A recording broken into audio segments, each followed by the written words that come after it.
Au bout de presque 12 heures de négociations entre la chancelière allemande et les représentants des Länder, le verdict est finalement tombé à Berlin.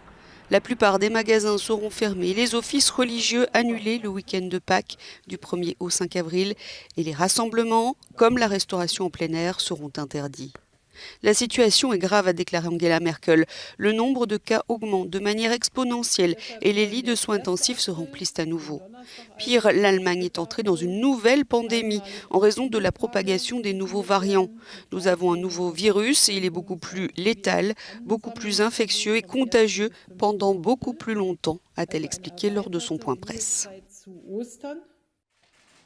Étant donné la situation, l'Organisation mondiale de la santé redoute que le virus ne prenne le monde en otage pendant encore plusieurs années. Elle s'inquiète de l'augmentation du nombre de cas la semaine dernière après 6 semaines de baisse, sans doute à cause des variants.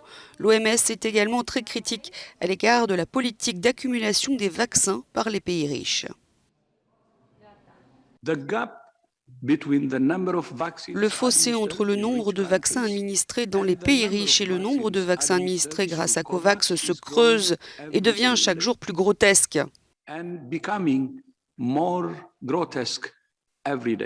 Les pays les plus pauvres du monde se demandent si les pays riches pensent vraiment ce qu'ils disent quand ils parlent de solidarité. Alors qu'AstraZeneca vient de publier une nouvelle étude qui montre son efficacité et son absence de dangerosité, l'Espagne entend reprendre à son tour les injections de ce vaccin. Elle les avait suspendues le 15 mars après l'apparition de graves cas de thrombose en Europe. Mais les recommandations pour son administration ne sont pas les mêmes qu'en France. La ministre espagnole de la Santé, Carolina Darias, attend encore d'avoir les détails de cette nouvelle étude portant sur plus de 30 000 volontaires aux États-Unis, au Chili et au Pérou pour réévaluer le vaccin. Mais pour l'instant, AstraZeneca est recommandé pour tous les adultes de moins de 65 ans.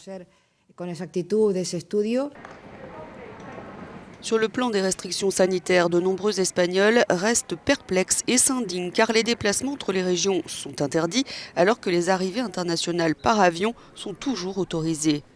Les Allemands et les Français notamment arrivent en grand nombre pour échapper à leurs propres restrictions nationales, plus strictes qu'en Espagne.